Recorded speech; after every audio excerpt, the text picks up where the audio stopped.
Good evening sir. So page number 24 open చేయండి. Page number 24.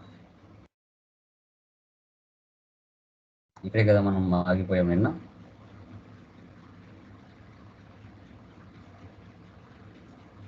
Yeah, so ఇక్కడ చూడండి, మనకి ఏంటంటే వాల్టేర్ హోటల్, ఒక హోటల్లో మనం వర్క్ చేస్తే మనము ఏ విధంగా క్యాలిక్యులేషన్ చేసుకోవాలి, మనకు పడిన రేట్ ఎంత, మనం ఎంత ప్రాఫిట్తో మార్కెట్లో సేల్ చేసుకోవచ్చు.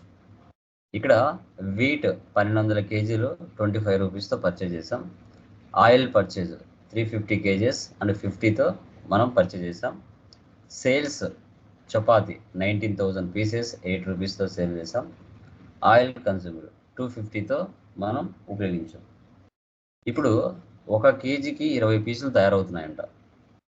అలా నువ్వు 19,000 పీసెస్ సేల్ చేసావు అంటే 1200 కేజీలలో ఎన్ని కేజీల పిండి ఖర్చు చేయండి, ఎంత ఆయిల్ ఖర్చు చేయండి, నువ్వు ఎంత ప్రాఫిట్కి మార్కెట్లో సేల్ చేసావు అనేది ఇక్కడ concept. Okay, already existing company తీసుకున్నా, నేను పర్చేస్ చేస్తున్నాను, డైరెక్ట్గా క్యాష్ తీసుకోండి.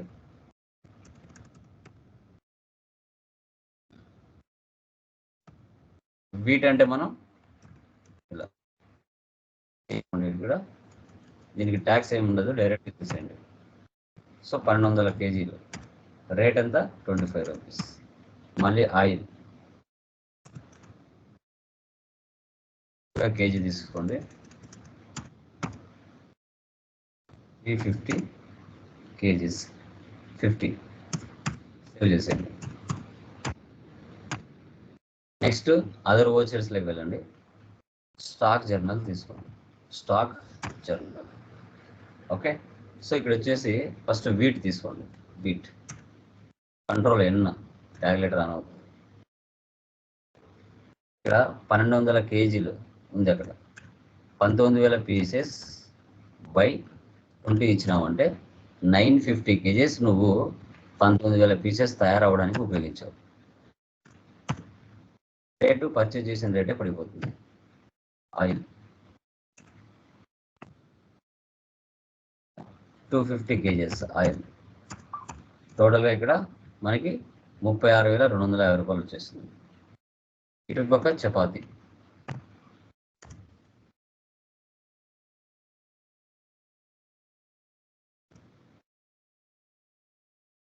వచ్చేసి పీసెస్ తీసుకోవాలి, పీసెస్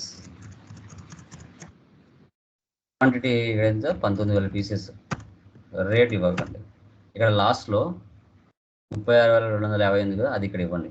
36,250 ఇస్తే మీకు పడిన అసలు రేటు 1.91 పైసా పడింది. 1.91 పైసా మీరు మార్కెట్లో సేల్ చేసుకుంది 8 రూపీస్కి. సేల్స్ అండి. ఇక్కడ వచ్చేసి చపాతి రేట్ వచ్చేసి 8 రూపీస్, అంటే 6 రూపీస్ ప్రాఫిట్స్తో నువ్వు మార్కెట్లో సేల్స్ చేయడం జరిగింది. ఇలా ఈ విధంగా ఒక హోటల్లో మనం పనిచేసామంటే దానికి మనం ఏ విధంగా అంచనా వేసుకోవాలి, 1 కేజీ పిండికి ఎన్ని చపాతీలు తయారవుతాయి, వాటి మీద మనం ఎంత ప్రాఫిట్ యాడ్ చేసుకుని మార్కెట్లో సేల్ చేయొచ్చు అనేది ఇక్కడ మనం ఎంచుకోవాల్సిన కాన్సెప్ట్. ఓకేనా? సో డన్ గైస్, అలా చేయాలి. పేజ్ నెంబర్ 19కి రండి, page number 19.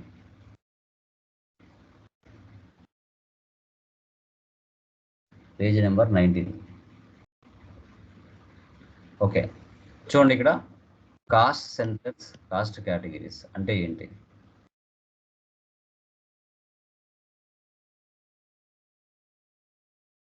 Cost centres, cost categories అంటే ఏంటి? ఇప్పుడు ఒక కంపెనీలో అందరూ కూడా శాలరీస్కి పనిచేస్తారు, కొందరు కమిషన్కి పనిచేస్తారు, కొందరు వేజెస్కి పనిచేయడం జరుగుతుంది. ఓకే, ఇప్పుడు కంపెనీలో డిపార్ట్మెంట్స్ ఉంటాయి. HR department, finance department, R and D department, ఇలా చాలా డిపార్ట్మెంట్లు ఉంటాయి. ఎవరు డిపార్ట్మెంట్లో పనిచేస్తున్నారు. సో కంపెనీ అన్నాక clerks, managers, agents, sales mans, తర్వాత వర్కర్స్ అందరు కూడా ఉంటారు. ఎవరెవరు శాలరీకి పనిచేస్తున్నారు, ఎవరెవరు కమిషన్కి పనిచేస్తున్నారు, ఎవరెవరు వేజెస్ పనిచేస్తున్నారు అనేది మనకు తెలియాలి. సో ఈ విధంగా కాస్ట్ సెంటర్స్ని, కాస్ట్ కేటగిరీస్ని ఉపయోగిస్తాం. ఒక ఆర్గనైజేషన్లో ఎంతమంది శాలరీస్ పనిచేస్తున్నారు, ఎంతమంది కమిషన్కి పనిచేస్తున్నారు, ఎంతమంది వేజెస్కి పనిచేస్తున్నారు అనేది మనకు తెలియాలి. Okay, so done. చూడండి, కాస్ట్ సెంటర్స్.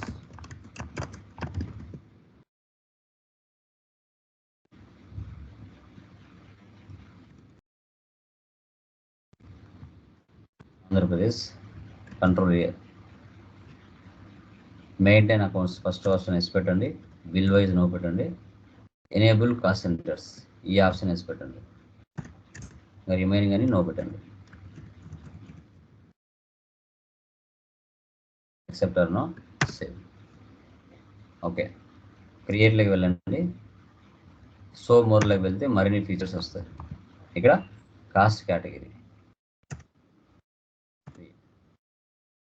ఓకే, కేటగిరీస్ ఏమేమి ఉన్నాయి ఇక్కడ? క్లర్క్స్, తర్వాత మేనేజర్స్,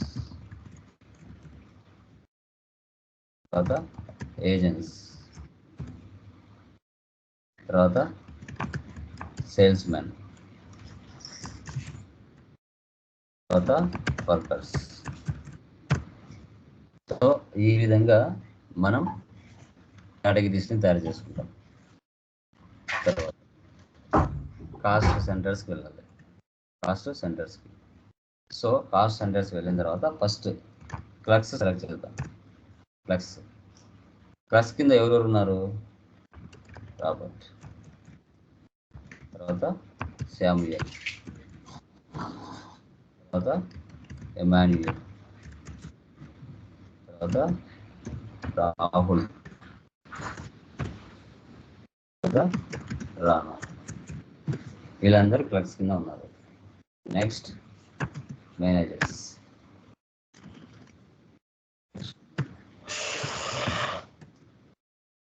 తర్వాత భాస్కర్,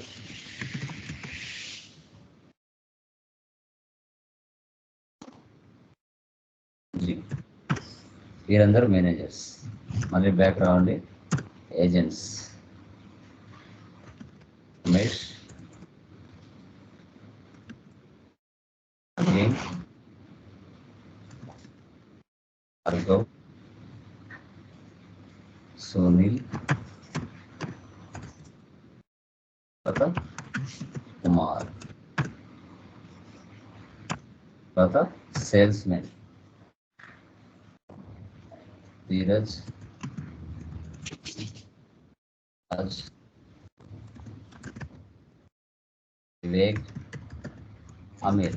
వీళ్ళంతా sales men.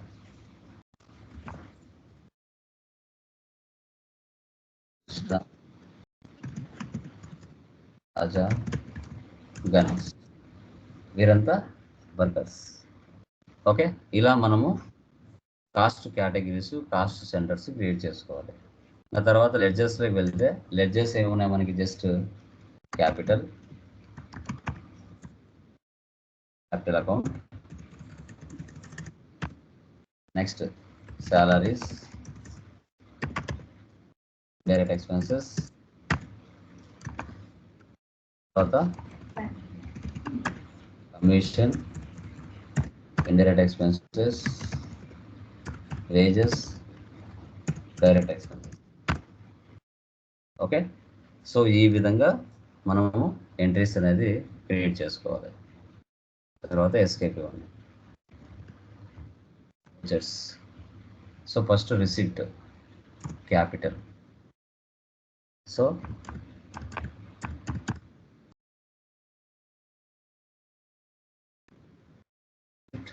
Next payment. First salaries తీసుకోండి. టోటల్ అమౌంట్ ఎంత? 5, 8, 10, 2, 5, 7, 5 టోటల్ 43,000. సో కేటగిరీ ఇది వాళ్ళది క్లక్స్, రోబోట్ 5,000. తర్వాత శామ్యుయల్ 1,000. తర్వాత ఎమాన్యుయల్ 10,000. రాహుల్ 12,500. రానా 7,500. క్యాష్ తీసుకోవాలి. ఇలా వీళ్ళ క్లర్క్స్ వీళ్ళందరూ శాలరీస్ పనిచేస్తున్నారు కంపెనీలో. సేవ్. నెక్స్ట్ మళ్ళీ శాలరీస్. టోటల్ అమౌంట్ ఎంత? 57,000. ఇక్కడ వచ్చేసి మేనేజర్స్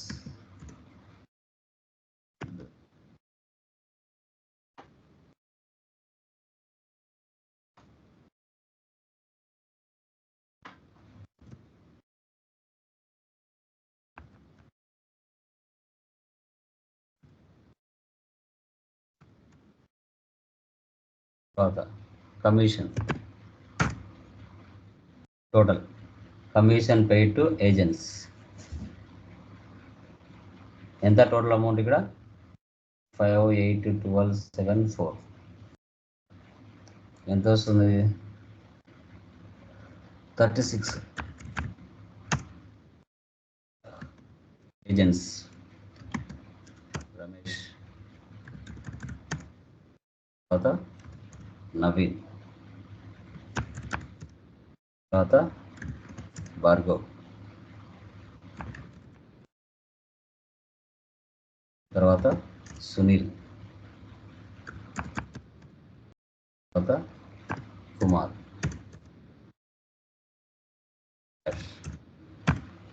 నెక్స్ట్ మళ్ళీ కమిషన్ అమౌంట్ ఎంత? ఇక్కడ 18,500, 1850, 18,500, 18,500, 18,500.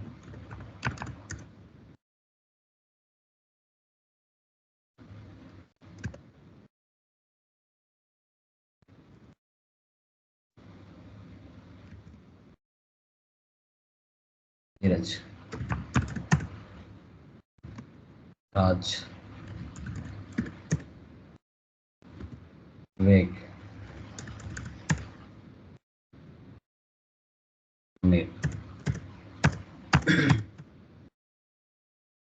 ఇలా ఎంటర్ చేసుకోవాలి. నెక్స్ట్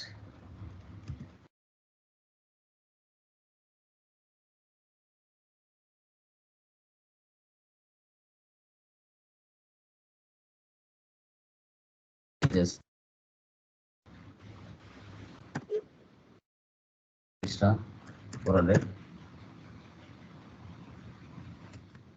రాజా 650, గణేష్ 300.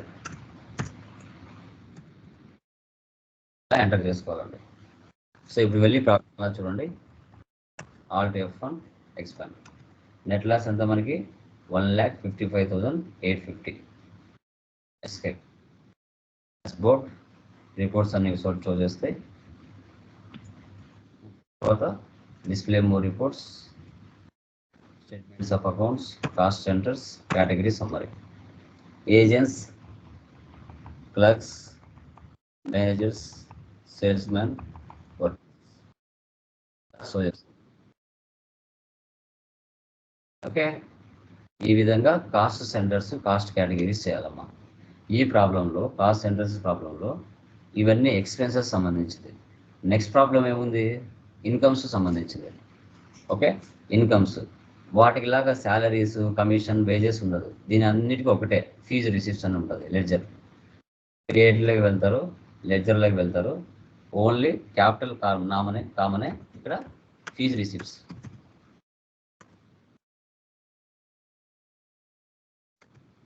Direct incomes. ఓకే, దాని అదొక్కటి చేసుకోవాలి. అన్నిటికీ ఒకటే. డిఐహెచ్కి, డిఐహెచ్ అండ్ ఎన్కి, డిఐసిఏకి, డిఐఎస్ఏకి అన్నిటికీ ఒకటే. ఇక కింద శాలరీస్, ఎండి రెమ్యునరేషన్, రెంట్ ఇవి నార్మల్ మీరు ఇంతకుముందు చేసినట్టు. వాటికి క్యాష్ సెంటర్స్ లేవు. కేటగిరీస్లోకి వెళ్ళండి. కేటగిరీస్లో ఏమున్నాయి? డిఐహెచ్, డిఐహెచ్ అండ్ ఎన్, తర్వాత డిఐసిఏ, తర్వాత డిఐఎస్ఏ. ఇలా మీరు ఎంటర్ చేసుకోవాలన్నీ. నెక్స్ట్ కాస్ట్ సెంటర్స్, బ్యాక్ వెళ్ళండి, డిఐహెచ్ ఇవ్వండి. ఇక్కడ వచ్చేసి జావిద్, ఫయాజ్, మన్సూర్. మళ్ళీ బ్యాక్ వెళ్ళండి.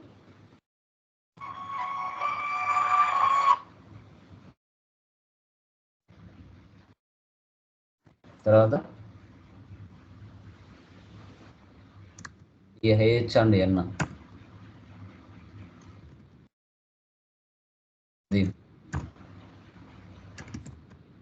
ప్రవీణ్, తర్వాత 15. ఇలా ఈ విధంగా ఇవ్వాలి. రిమైనింగ్ కూడా ఇదే విధంగా చేసుకోవాలి. వెళ్తారు. ఇప్పుడు రిసిప్ట్కి వెళ్తారు. రిసిప్ట్, ఇక్కడ ఫీజు రిసిప్ట్స్ ఇవ్వండి. సో డిఐహెచ్కి ఎంత ఉంది టోటల్? 789, 9,000. ఇక్కడ వచ్చేసి డిఐహెచ్. ఓకే, జావిద్ 3,000. తర్వాత ఫయాజ్ 4,000. తర్వాత మ్యాన్సూర్ 2,000 క్యాష్ తీసుకోవాలి. నెక్స్ట్ మళ్ళీ fee రిసిప్ట్సే.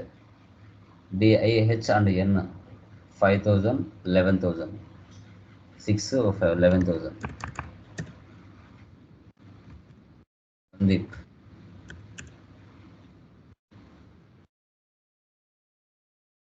Sandeep 5,000. Praveen 3,000.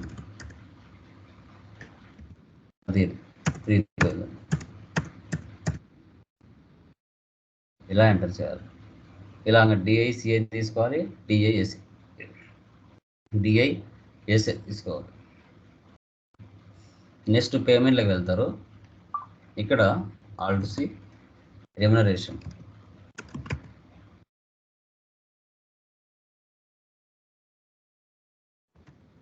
Indirect expenses.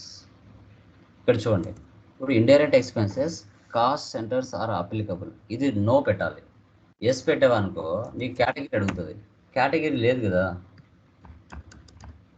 Category ఇక్కడ లేదు కదా. ఓకే, అలాంటప్పుడు నువ్వేం చేయాలంటే వీటికి కంట్రోల్ ఎంటర్ ఇచ్చేసి ఇక్కడ నో పెట్టాలి. ఇది నో పెట్టాలి. ఈ ఆప్షన్ ఎక్కడ ఉంటుంది?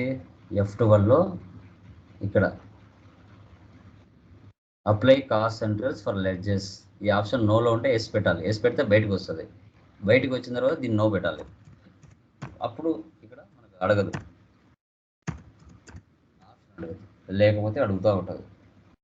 ఓకే, సో ఈ విధంగా కాస్ట్ సెంటర్స్ని, కాస్ట్ కేటగిరీస్ని ఎలా చేయాలనేదే ఇక్కడ కాన్సెప్ట్.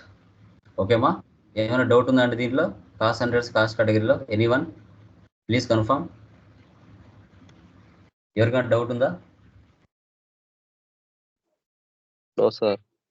క్లియర్. యా, సో ఇంకా నెక్స్ట్ ప్రాబ్లం నెంబర్ 10 చూడండి. ఇక్కడ ఓన్లీ డిస్కౌంట్ ఒకటి యాడ్ అయింది, డిస్కౌంట్ మాత్రమే. మీకు డిస్కౌంట్ ఎలా ఇవ్వాలనో ఆల్రెడీ తెలుసు. ఎగ్జిస్టింగ్ కంపెనీ తీసుకుంటాను.